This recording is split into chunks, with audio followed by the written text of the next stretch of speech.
Good evening. Tonight, Starship has another frustrating day. There might be a Czech astronaut in our future. Dawn Aerospace is taking orders for its new space plane. Rocket Lab's new acquisition could get them into the national security payload space, and more space companies are getting more money, plus a whole lot more coming up. From the news desk at the Center for Space Commerce and Finance, my name is Thomas Andrew Olson, and this is The Unknown Quantity.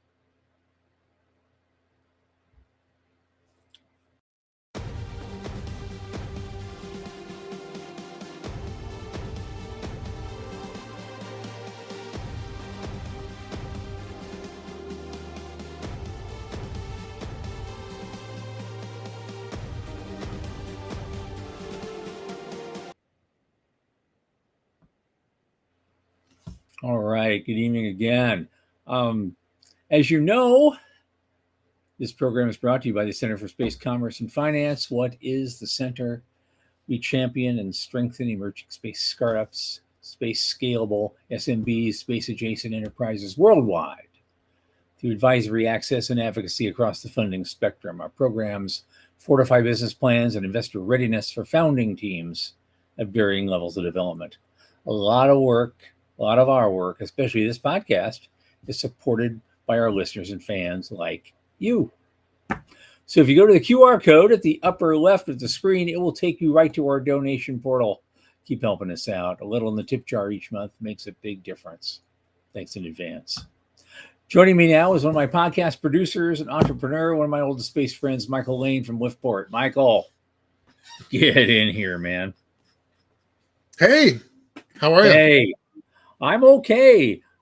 Our poor friend Sean isn't so okay this evening. He got a storm blowing through his place.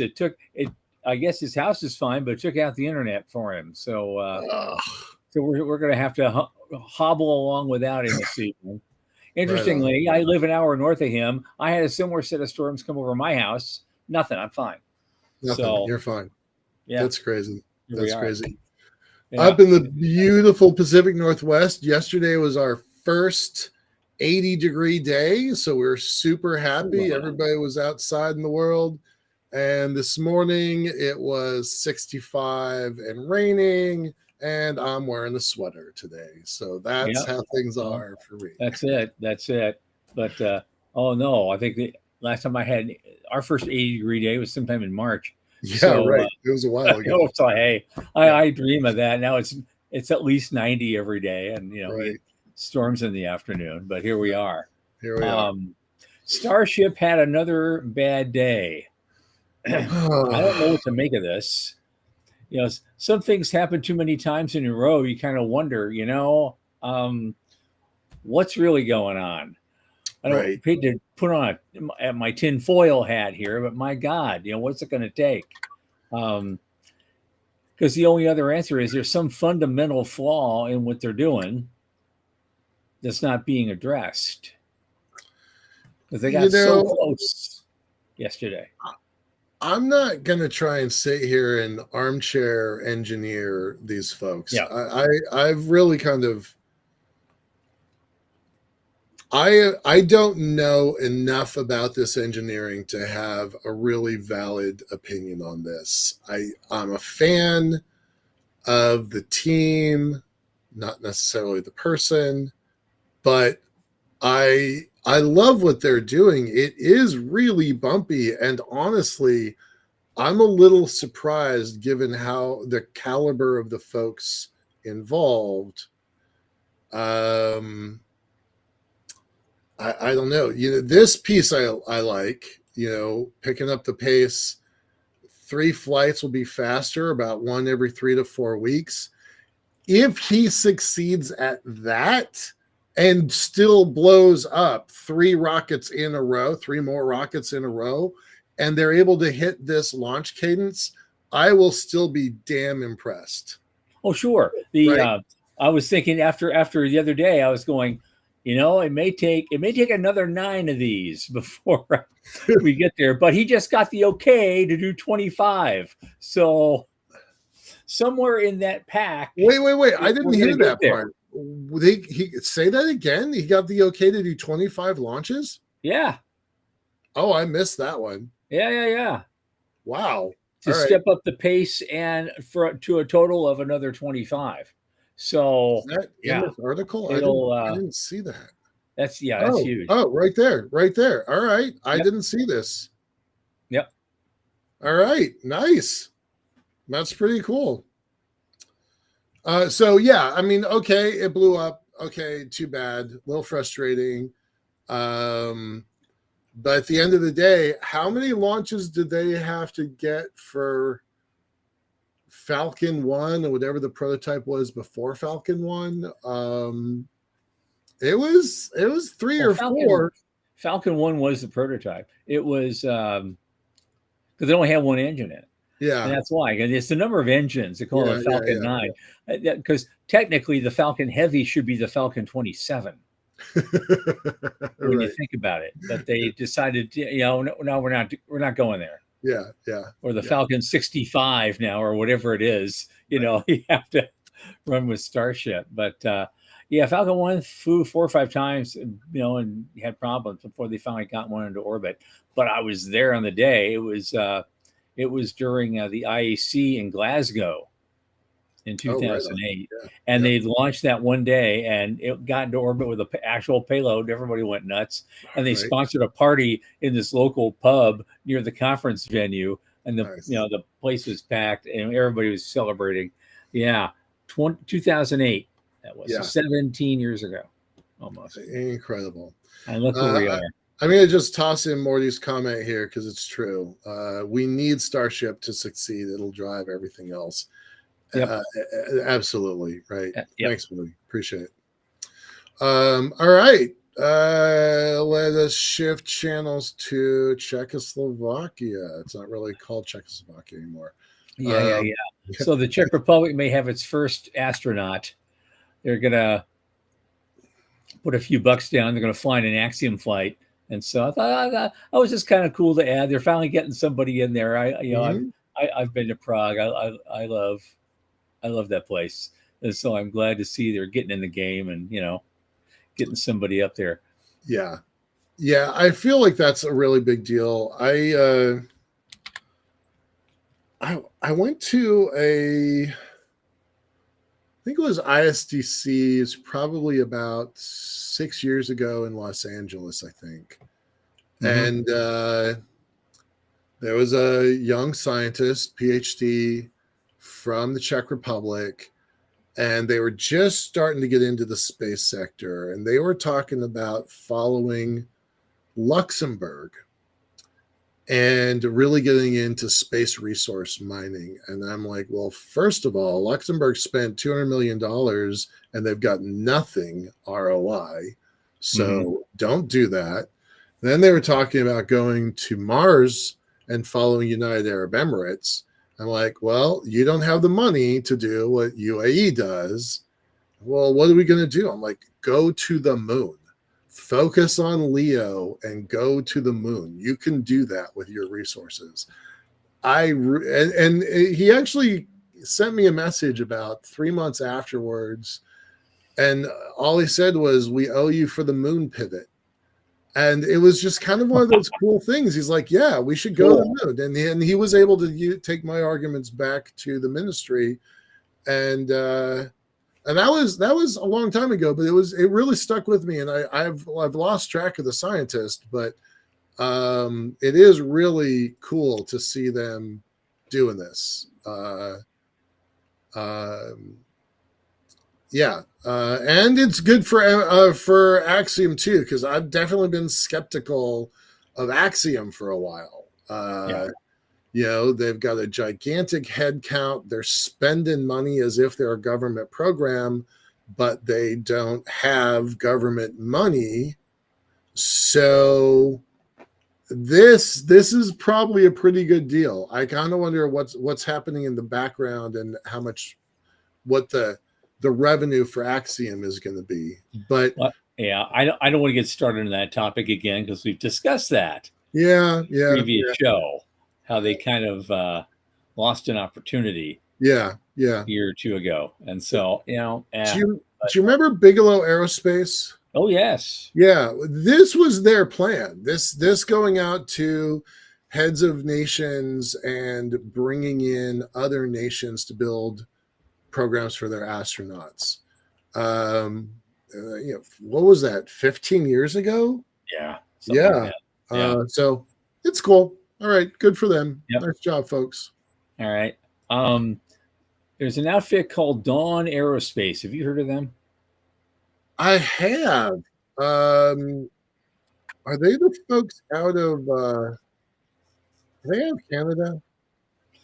I'm not sure, but but apparently New I hadn't Zealand. really All heard right, about them New much. Zealand. So no, I'm wrong. No, they're It's not New Canada. Zealand. They're New Zealand. Okay, but Okay. the thing is, they've come out of the blue and they're building a suborbital space plane. They're already selling rides on it, and they say they're going to start delivering in 2027. That's only 2 years. It's only 2 years away. Right.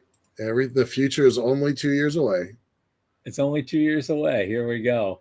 And so I thought that was Yeah. kind of interesting. I don't know if that's a mock-up or something else in the image.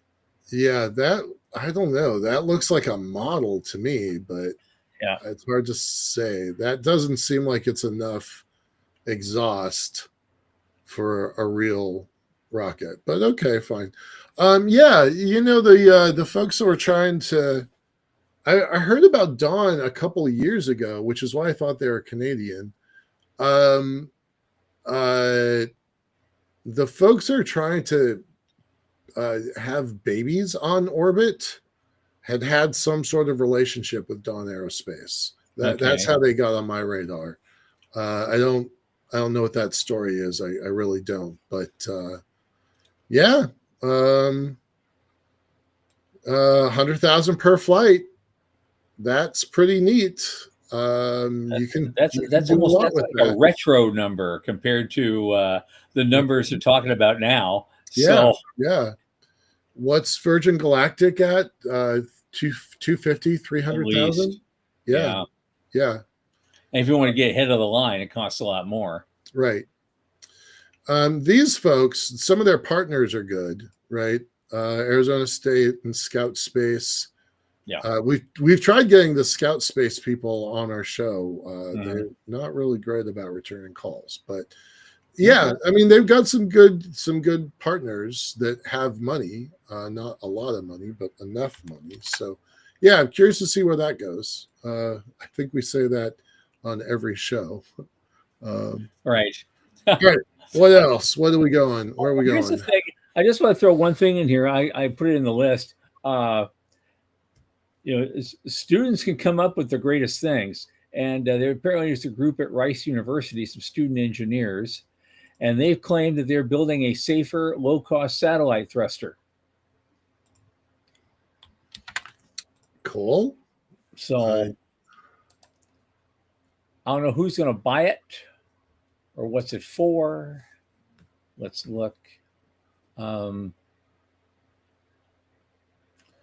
Okay, I guess it's being backed by an outfit called Stellar Exploration, which is a tech aerospace company in California, and so they were looking for some help on developing some new systems from an R&D perspective and a design perspective. So these people, they created the winners created this team, and they call it Thrust but Verify. And they just use a hot gas to propel small satellites without relying on conventional hypergolic propellants. Right.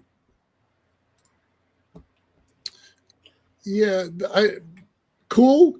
They're not the only game in town. I'm kind of curious where they're going with this. This doesn't seem new. No, in fact, it's something that isn't really new. I guess they put a new twist on it, and they're showcasing this as an example of, education really that translates into actual real world impact.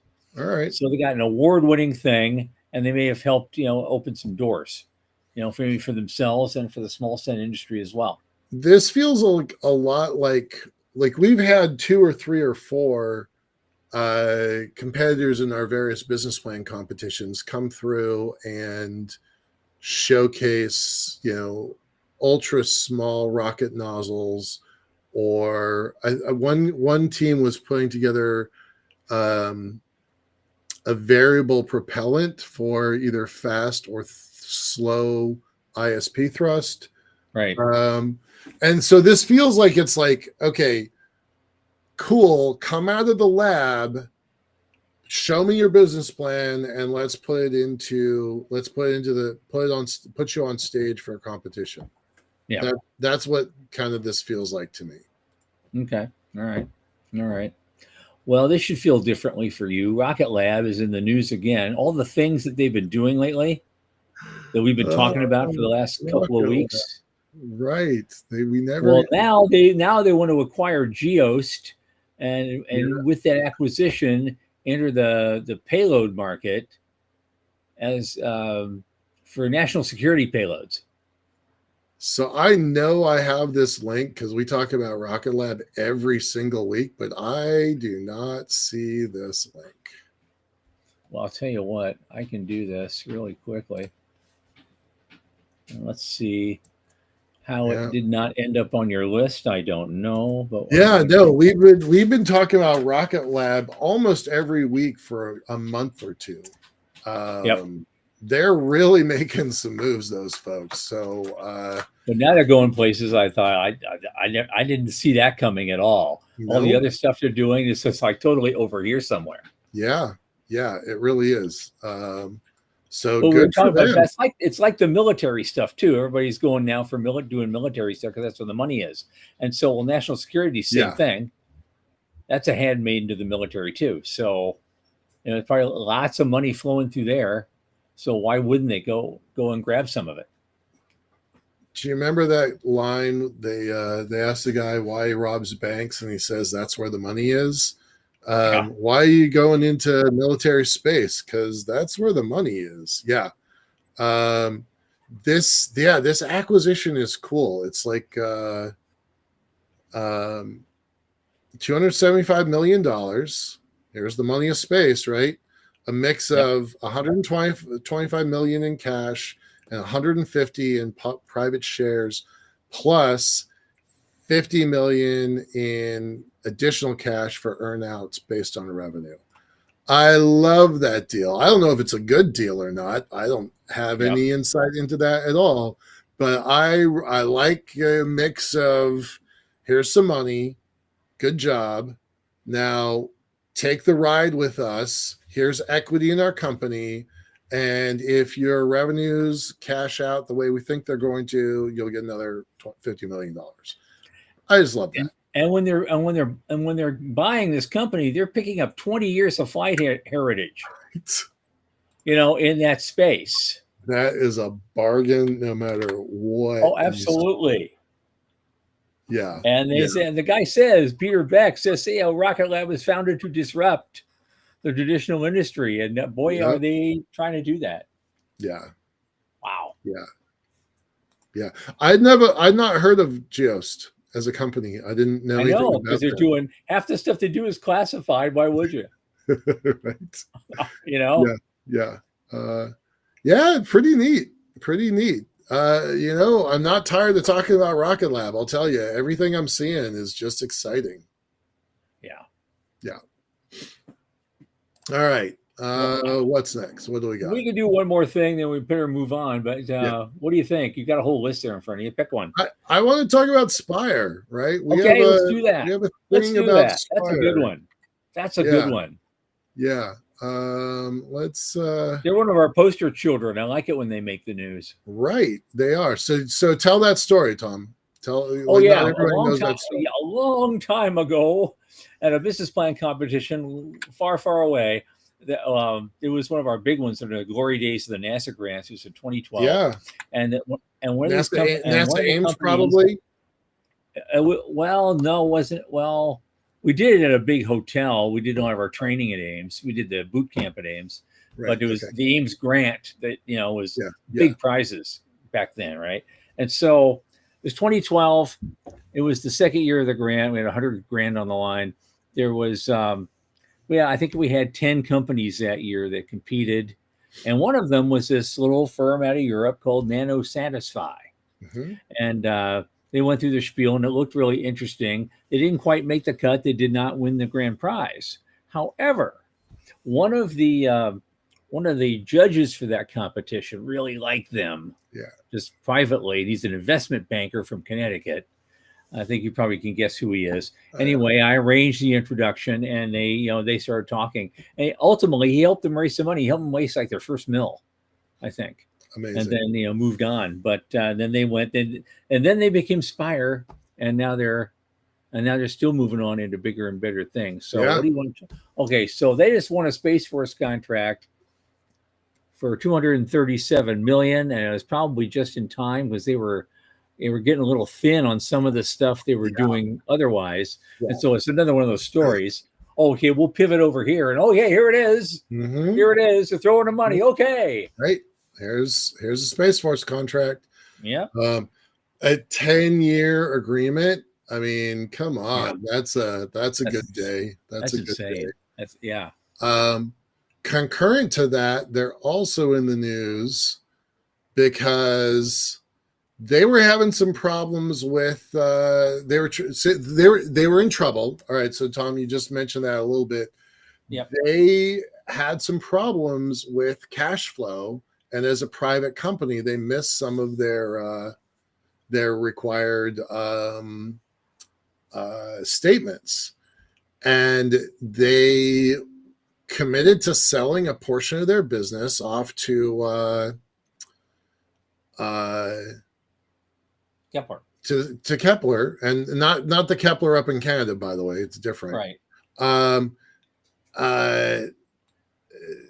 For $230 million. I mean, no company can just withstand a $230 million, stood up, at the altar situation, right? Like they went through, did the agreement, everything was good. They actually had to sue Kepler in order for this transaction to go through. Like it was really spooky. And along the way, they actually changed CEOs. So Peter Platzer, the guy who came through the center's business plan competition, is no longer CEO. They've got a gal who was the COO, and she got herself promoted. So lots of changes happening at Spire, but we still like watching what they're up to and rooting for these folks. They are the biggest company that's come through our business plan competitions. I'd say the folks at Gravitics are number 2, but they didn't come in as Gravitics. They came through with a different business. Right. The other one that's more recent is Esper Satellite Imagery out of Australia. Australia, yep. They're on one of our virtual BPCs that we did during COVID. Yeah. And Aphelion Aerospace has done pretty well, although it's rocky for them. So those are the ones we're kind of watching out as well, we got a lot of success stories we can talk about, and we should be shouting that from the rooftops more anyway. Yes, sir. All right, are we done with the news, or is there anything else? I think we're done for now. We got a lot more we can save for Monday if we have to. Well, but we got a really interesting discussion coming up here this evening because everyone wants to go to space stations and they want to go to the moon. They want to do this and that. And you have to start thinking about, well, how are you going to live when you're up there? And it's not as glamorous as you think at all up there, like on the ISS. It's kind of filthy, and there's crumbs everywhere, and there's blobs floating around. I'll let our guest explain that. Blob management. I think that's just an incredible term. I'm glad he coined it.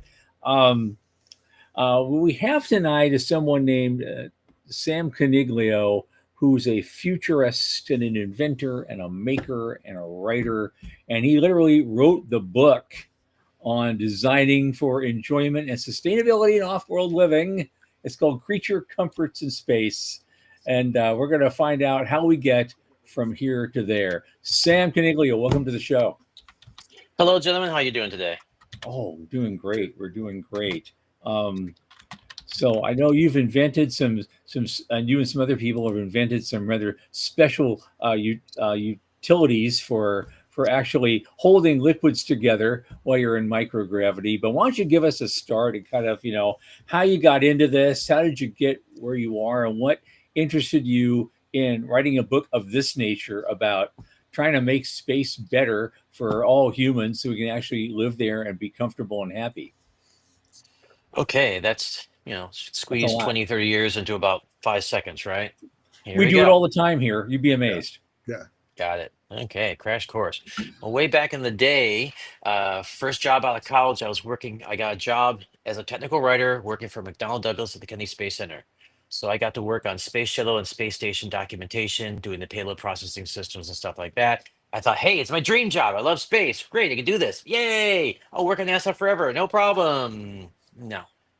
I discovered this thing called bureaucracy that was kind of driving me nuts. Fresh kid out of college, it's like I want to do things, but it's like it takes forever to get anything done.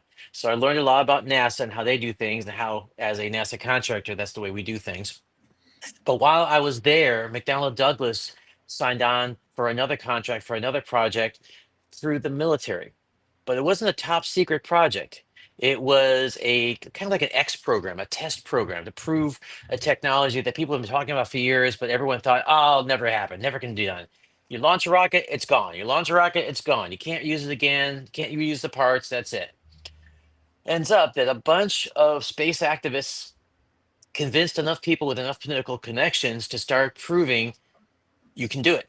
And there were enough very smart people, including some guy named Gary Hudson and other folks who were thought this is a great idea, and they've been working on this since the 70s, about a reusable rocket vehicle called the SSTO, single stage to orbit.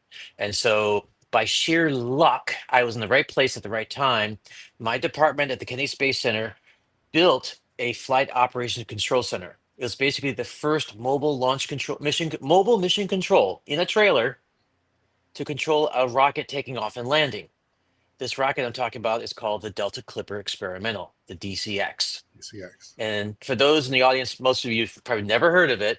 In the audience, this was the first fully reusable prototype station.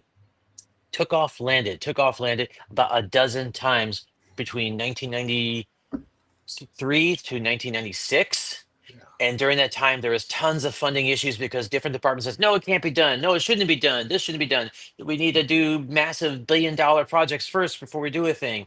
And as you guys recall, back in the 90s, NASA and the DoD spent billions of dollars on these giant projects, and then they were canceled and they went nowhere. Yep. And we spent all this time and effort. And they were Yes, we trying to did. justify the existence of all their teams because of the Cold War. Well, guess what? In the middle of development of this rocket, the Cold War ended. And all of a sudden, I was like, well, there goes the money. Poof, gone. And then, of course, Clinton comes in and they'd say, hey, we're going to just cut the budget and streamline, blah, blah, blah. And this project, this tiny little project, was being cut again, and again, but then was brought back by a couple of space activists you may know of, from this group called the Space Frontier Foundation. You may have heard of Who's them. that? What group is that? I don't know. Yeah, yeah. In fact, I briefly worked on this project. In fact, I have a photograph of yours truly on the DCX in 1994 or five, I think it was. Wow. That is a very young me back there, Right on. and wondered what all I could do. So I was, very excited about this project. It's like, wow, we're actually progressing in technology and capability of reusing a rocket instead of Mm-hmm. having a giant standing army to just rebuild the space shuttle every time it lands. Right. Yeah. And so it was very exciting. So I was wondering who's running this, who's trying to handle this, and that's when I discovered this thing called space activism. Okay. That's when I discovered the Rick Tomlinsons of the world and all these other activists who were doing these different things. So I was like, I'm going to go to these conferences. I'm going to start talking to these people, and that's where me, just a lowly writer, not an engineer, but I'm surrounded by them all the time, Yep. and want to learn more about this whole industry, this alternative space industry, where you can build and fly rockets without NASA support or without NASA's constraints. Right. And that's when I started becoming what's called a space activist. And as early as 1996, it was like Chuck Lorre and a couple other folks I know, we got together and at Disney World, at the Epcot Center, they had a space day, and so we were talking about the future of space, and so we had these interesting presentations, and of course we had this fantasy that maybe Disney would fund one of our projects. Of course, it didn't happen, but that was the beginning of the early days of the internet, and we're promoting these grand ideas, and I got to make more space connections with people all over the world and started getting more excited about these different projects. And then I discovered, like, I was wondering, well, where do I fit in? I got a camera, so I take tons of pictures. By the way, I have lots of pictures back in the day, tons of Right. photos of these events and conferences and these things. And then discovered this thing called space tourism. It's like this weird guy from Los Angeles, John Spencer, was like, "Hey, we can spend Hollywood celebrities in space, and we can film movies up there. We have hotels up there, and all this stuff." And of course, all the engineers and the space actors were saying, no, that guy's crazy. Tourism? No way. Ain't gonna happen. Never ever. No way. We are rocket people. Rockets, robots, engineering, satellites, tech, tech, tech, tech, tech. And that was, and in the back of my head, I was like saying, wait, we want to go into space and we talk about colonizing space, but we're not doing anything about it. I was there when he walked in with Lance Bass from NSYNC Mm-hmm. into one of the conferences. He's like, "This is our world. This is what we're doing. Do you want to play?" Yeah. No, Spencer was the real deal. I haven't talked to him in years and years, but he was really making some inroads into Hollywood. Yeah, He's and still doing it. he Yep. introduced a guy named Dennis Tito to Rick Tomlinson. Yeah. Rick came to one of our conferences to talk about a company called MirCorp that we're Mhm. running. The first time that anybody leased a space station from somebody to do business. And MirCorp was actually able to send some cosmonauts up to refurbish the Mir space station because you had the Mir space station flying, you had the International Space Station being built, and they were kind of in competition, but not really. NASA thought it was competition. The Russians were like, "We're broke. We'll do anything." And so, they were signing deals with anybody who would like do something. And so Rick said, "Hey, they have the space station. We could do projects and payloads and science, and yeah, if you got money, you can send people up, sure." Saying that offhand, and all of a sudden, Dennis, after the conference, talks to Rick. One thing leads to another. Dennis Tito, in April 28th, 2001, was the first private paying space passenger to the International Space Station, Right. making history. Amazing. So I was off and running, becoming a space activist, talking about these alternatives. It's like, yes, rockets and robots and satellites are cool, but there's more. There's humans. And if you want to expand an industry, you need a lot of humans. And you also have to make it safe and comfortable and enjoyable for all of us to go. Because I mean, do you want to live in a box for 10 years? You want it comfortable, Hmm. enjoyable, because you're stuck there. I mean, there are a handful of people that love going to Antarctica at the research station because it's remote, it's isolated. There ain't much to do. I mean, you could play in the snow if you want to, but there ain't much to do except Arctic weather and penguins and science research. There ain't much else. And there are a handful of people in the world that dig it. They're into it. But the rest of us are like, I want my beach and my cocktail, dude. You Hmm. know. So these analogies and metaphors kept coming up again and again and again. And I kept going to all these various and sundry space conferences, and they're all talking about space shuttle this and space station that and alternative rockets this and I was very inspired by the DCX because all of a sudden all these new companies were coming out of the woodwork, like Rotary Rocket, that and what was it? There was Rocket Plane Kistler and a whole bunch of other companies like that. That was just coming out of the woodwork, and they wanted to build private space rockets. Yeah. Except time and time again, they kept getting blocked because of government bureaucracy or ITAR, our friends Money. ITAR, Yeah. and all these different restrictions that kept stopping these companies from going too far. They would get up to a certain point and stop, and they can only go so far. And the game seems to be that if you wanted to be in space, you had to become either a subcontractor for NASA or be NASA, and that's it. And there was this mindset issue for decades that we struggled to get through. So that's where I got involved as an activist. I basically left the aerospace industry, got into the tech industry. I'm currently in Silicon Valley, been here for quite a while. Yeah. I get to work with Meta and Apple and Google and all the guys that are doing all the crazy things because the pace of change here is like 1,000 times faster everywhere else in the country or in Right. the world. It's like Right. stuff's happening Absolutely. now because Yeah. I get bored easily, you know. Yeah. Yeah. Yeah. Yeah. Yeah. Yeah. So I can 20 years in imagine. the making, I finally wrote this book called Creature Comforts in Space. And what the heck is this book about? It's basically a compilation of all my presentations I've done at all these conferences about not just space tourism, but just simply general living. Like, how do you make a cup of coffee? How do you Hmm. go to the Right. bathroom? How do you take a shower? How do you dance and play? How do you maintain a spacecraft for a long period of time off world? If you're running a factory off world, what are you going to do in the after hours? What are you Right. going to Yeah. do just for day-to-day living? How do you keep your sanity? And oh, by the way, there's that microgravity problem. Your bones start deteriorating and you start shrinking and shriveling up. That's going to be a big issue. And when you mentioned this thing earlier about some people want to like give birth to a baby in space, no, We're a long no, ways from that. Yeah. no, Oh, because you realize that the human body is amazing. It adapts very quickly to different environments. So when you have space babies, they will have stunted arms and stunted legs, maybe a big head, who knows? But their bodies will no longer be adapted to the Earth-based gravity, the Earth-based environment. The pressure, the gravity is different. When you're in a weightless spacecraft and you have a baby born there, that baby's stuck. That baby can't even go to the moon or Mars. It's just that baby is a space zero gravity baby. I So wonder. you got to think really hard about that, right? I'm not here with the biology and the background to claim that. I just know that there's a group that's pretty serious with really smart people trying to figure out that problem. Because, as I've said 100 times, unless we can have kids, we're just camping. So we can go camping in low Earth orbit, we can go camping on the moon, we can go camping on Mars, but until we have kids, we're not a civilization that can move off world. So it might be a hard problem, but I hope that they figure it out. It's funny you mentioned camping because that's one of the key factors of this book. I call space travel an extreme camping trip Right. because Yeah. you got to bring everything with you and you've got to figure out how to live without certain things just because you're going on an adventure. It's like, okay, I can live without certain things for a while, but then eventually I want my cup of tea. I want a decent cup of coffee, Right. right? Yeah. Yeah. I ain't gonna be able to wake up in the morning without a decent cup of coffee. But if I can't make one, I can't smell the aroma, I can't enjoy the flavor. I'm like, I'm screwed. I'm gonna go Right. crazy. Yeah. And people are very creative and they learn to innovate. And I want to show you one example of innovation in space. Astronaut Donald Pettit back in 2013 helped develop this thing called the zero gravity coffee cup.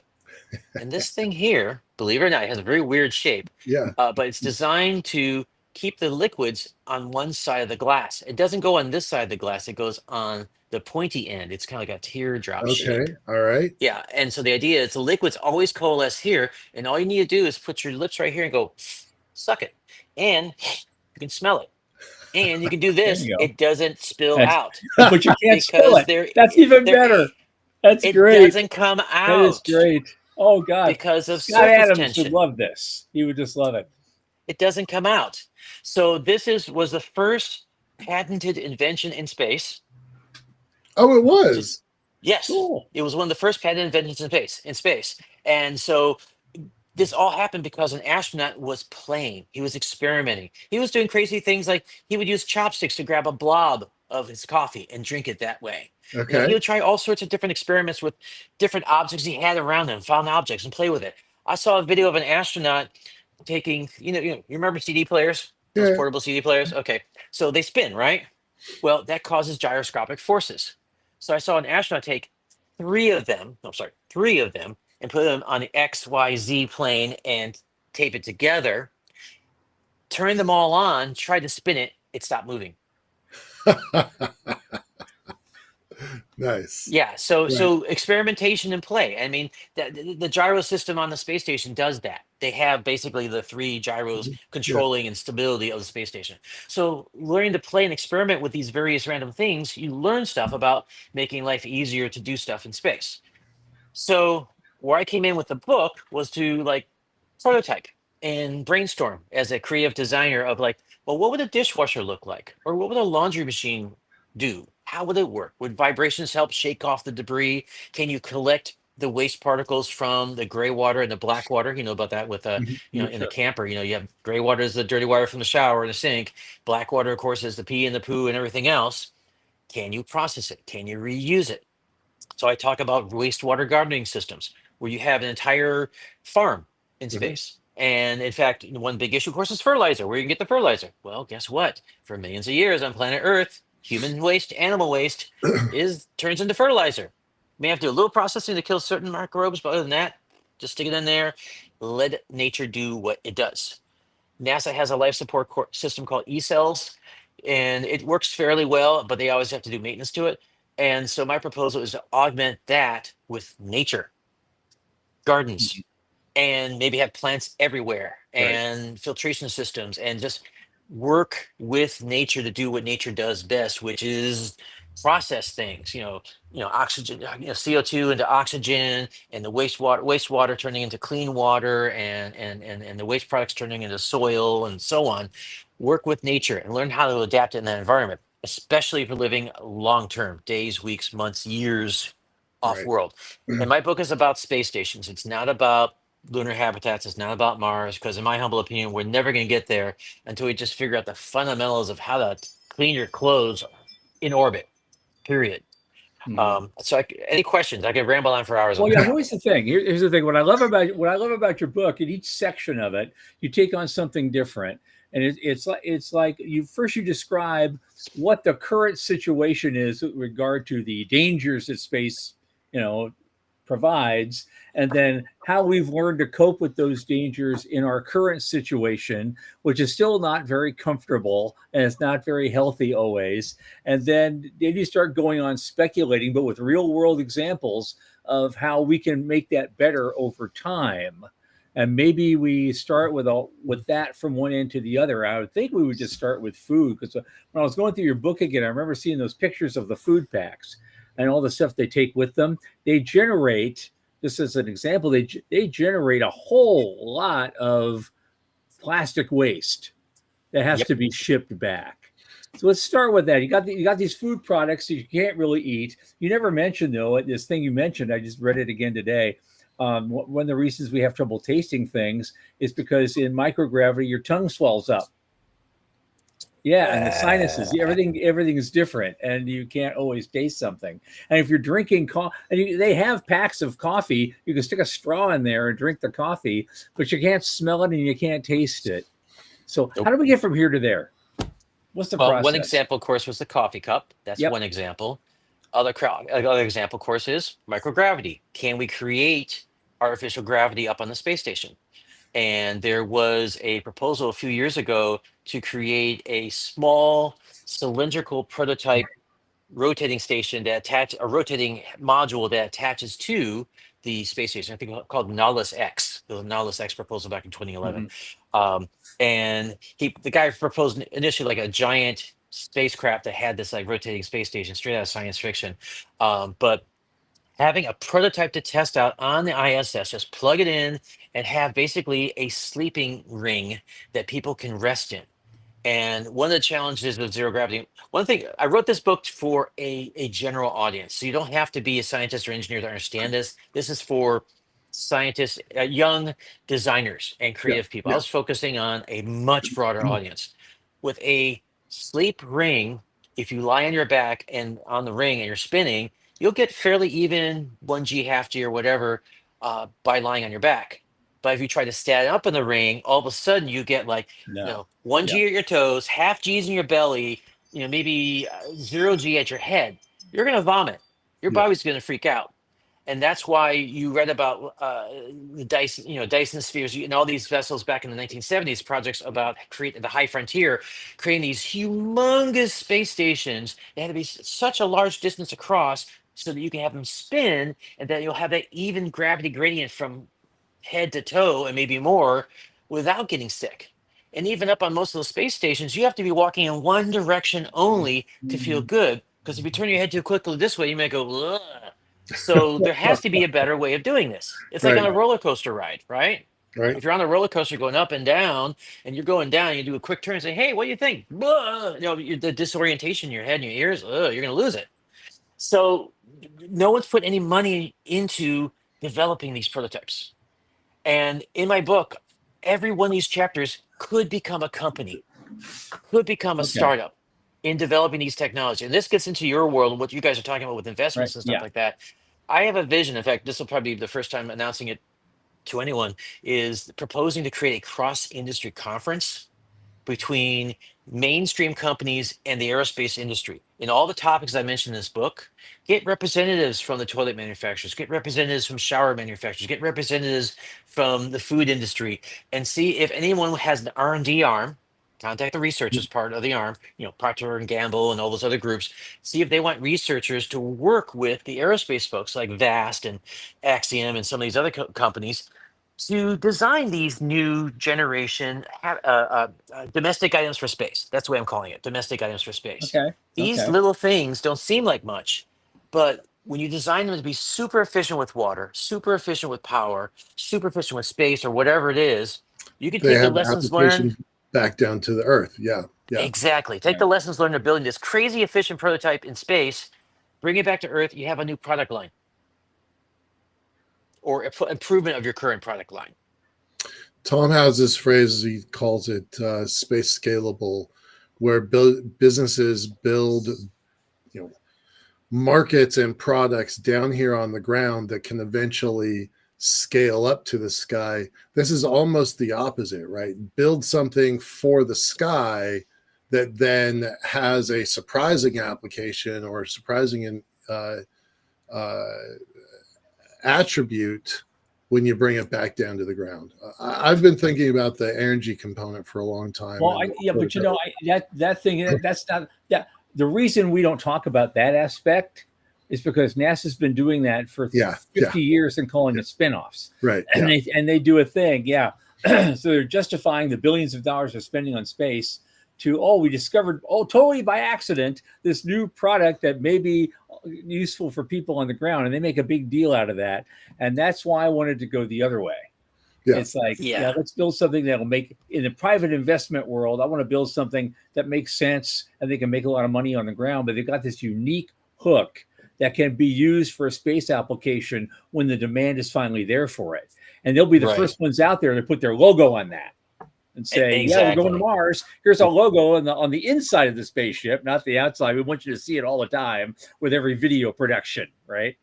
Exactly. So one thing I learned is that there's two types of research. There's basic research and applied research. The basic research is what NASA does, just Yeah, pure science, yeah, pure exploration. And that's what they do best. Let them focus on that. What private industry does really good is applied research. We have a need, we have a perceived need, we have an issue. We want to solve this issue. Let's throw a bunch of money in researching this thing called LEDs, for example, and Right. improve the LED technology. I read the story about this guy who invented the blue LED bulb. It took him like 10 years to finally get it figured out, but he got it figured out. But it's like applied research is what we're talking about for businesses on Earth. We have a need or a perceived need that we could do better with our products if we go to the moon Yeah, or to off low Earth orbit. Just you need an extreme case, edge case to push out of your comfort zone. And that's the problem with a lot of businesses is they're afraid to break out of their comfort zone. yeah. yeah. Space gives you that chance.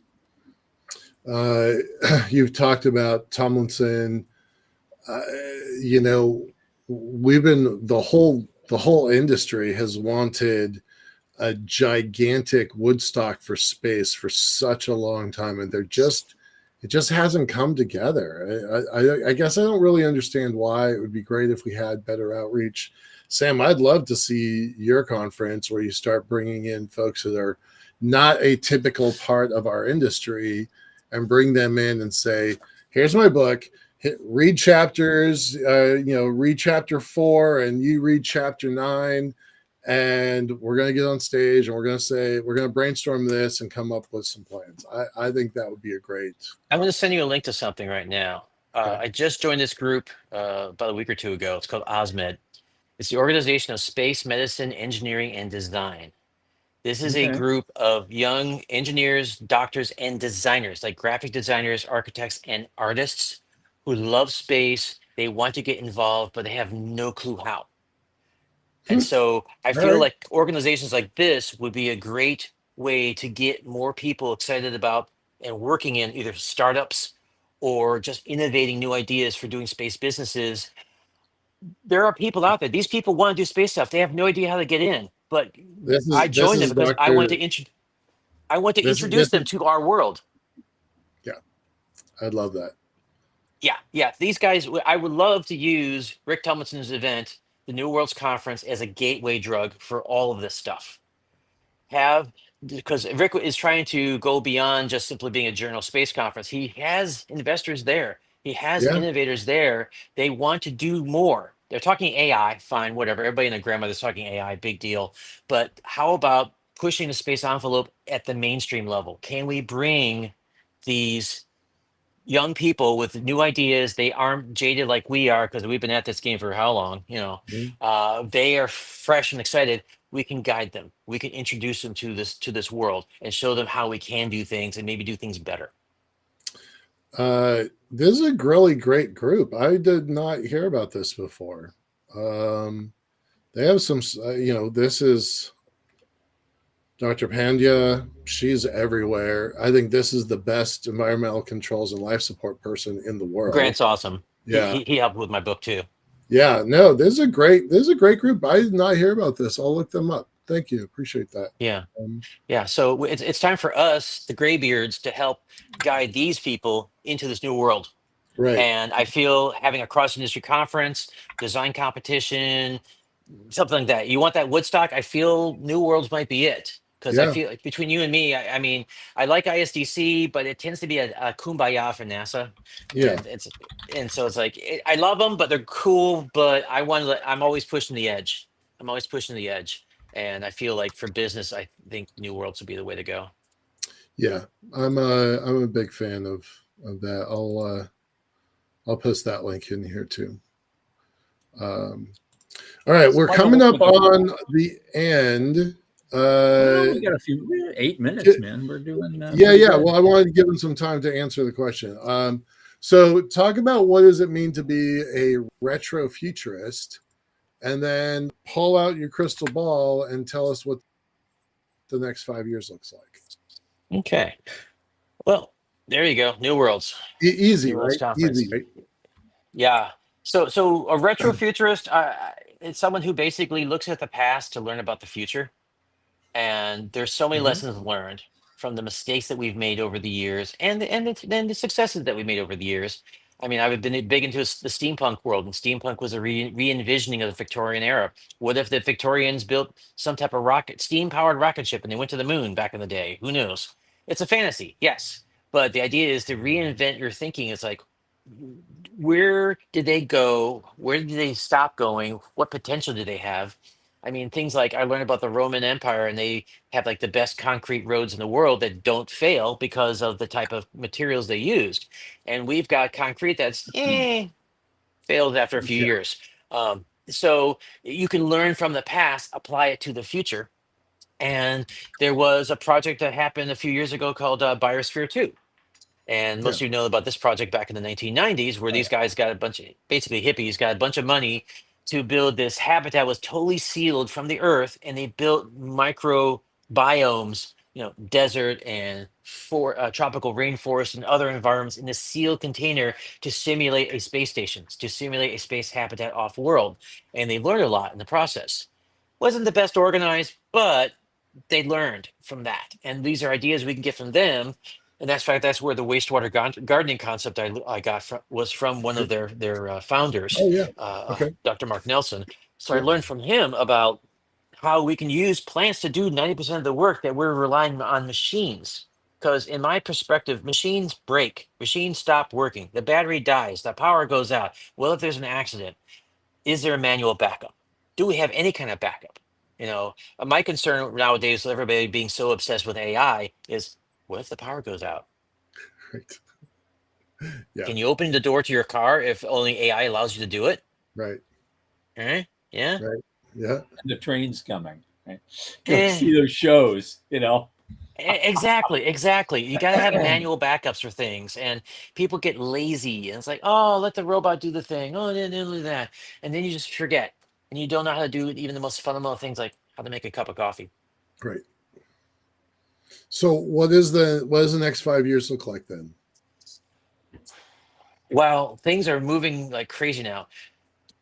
If and when Jared Isaacman becomes the NASA director, which it Right. sounds like he might, Yep. um, he will have an incredible perspective. I met him a couple times. He's really cool, really smart guy, and he's very down to earth. I think he's going to do a lot to revamp NASA and get it back to its fundamentals.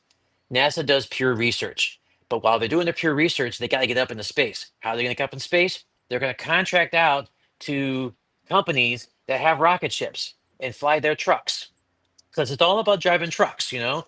Why should NASA build the trucks now? We know how to get into space. Yay. We don't have to reinvent the wheel again and again and again. Fine, let other companies do all the driving and the hard work and building the habitats, you know, the hotels in space, the factories in space. Let the private industry do that, and then NASA can lease them, Mm-hmm. Yeah, Right. rent them. we've been having those conversations on this show multiple times, and it all started with shipping containers. Yeah. And Yeah. that Same just led into idea. this conversation, and we've gone on the end of the earth with it, literally. And And it's been going on for 30 years, as you Yeah. know. We've Yeah. been struggling with this for 30 years, dealing with the battle of government bureaucracy and NASA and ITAR saying, oh, we can't have foreign nationals involved because this is dual use technology, because anything that's rocket technology could be military technology. Right. Yeah. Well, guess what? The Chinese have already copied everything we've done. Let's move on. how many rocket scientists did we import from Germany at the end of the war? We wouldn't have a space program without all the Germans. Exactly. Right. Exactly. Yeah, exactly. So we got to stop. They did the restrictions back in the 90s because they freaked out because China was actually copying our satellite designs. And that's true. It's viable. But now China is a powerhouse. So let's work with them, you know, or we do separate things or some type of cooperation type of thing. I mean, I don't see enemies. I see competition. I see potential partners. We've got to change our mindsets and our attitudes that, oh, we must be number one when we could be all working together, having a proper business industry. We are a global industry. We can't be isolationist. Can't do it. I'm definitely a globalist, but then okay, so then fast forward 25 years out, what does that future look like then? If you could you just described a kind of everybody holding hands and moving out into space at the same time. What does that look like then? Okay, we've been at this so long. We've heard people talking about putting bases on the moon for how many Right. Yep. decades now? Right. Yep. I'm Yep. really afraid of that. Yep. I'm still like not even holding my breath waiting for a private space station to go up until it actually goes up, you know? Yep. Because we've heard this story how many times now? So I'm cautiously optimistic that in 20 years we will have a proper orbital infrastructure in place to sustain business and luxury and communication in low Earth orbit. As in, we have all those facilities I mentioned earlier: the factories, the truck stops, the gas stations, the hotels, the whatever in low Earth orbit, and we are starting in process to start doing it around the moon and around Mars. Oh, that's going to take a while then. Okay. All right. Exactly. And you can't get people up there until you have the infrastructure. And no one wants to put the infrastructure because there's no people. So you have a catch 22. Who's going to put that up? Typically it's governments. Governments do infrastructure because no one else really wants to do infrastructure. But that may change. Who knows? But if we want to have landers on Mars, we need to have a series of communications satellites in orbit.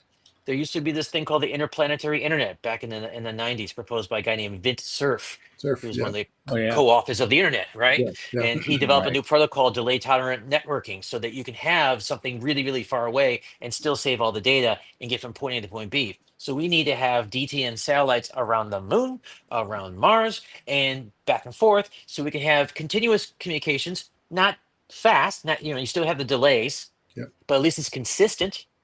I mean, how many of those landers crashed on the moon in the last couple of years? Right. Almost all of them. A lot of them had the problem of that the moon was rotating away from the communication station. And if the moon was not lined up with the, you know, Australia's communication station, they lost contact. And you're hoping and praying the robot or AI or whatever you got on there will be smart enough to figure out when to land and when to turn the thrusters on and when to turn it off. But if you have a whole series of communication satellites around the orbit of the moon, then you have constant communication. Doesn't matter where you are in the rotational position of the moon or the Earth. Does that make sense? Yeah. Yep. Okay. Absolutely. And Yeah. on So, that, we got to run. Sam Coniglio, designer, inventor, maker, futurist, writer, inspiration, may I say. He wrote an incredible book called Creature Comforts in Space, and you all should be on Amazon buying it right now. It's I'm a big pitch man for this. I love your book. I get something new every time I turn a page. It's just it's going to be a reference tool literally for me, but it's also entertaining as hell. Sam, thank you for being with us, and I hope we get to see you again someday soon. all right, folks. See you all later. Have a Thank great you. one. Good night. Okay, now Monday, June 2nd. I think we're still working it. I'm hoping our guest will be Joe Luttrell. He's got some interesting news that he wants to help us with. And we still have piles of news that we're behind on and great events and great things happening in the space world that we want to get in there and talk about Monday night. And so until then, from the news desk at the Center for Space Commerce and Finance, I'm Thomas Andrew Olson with Michael Lane. Thanks for being here and keep watching the skies.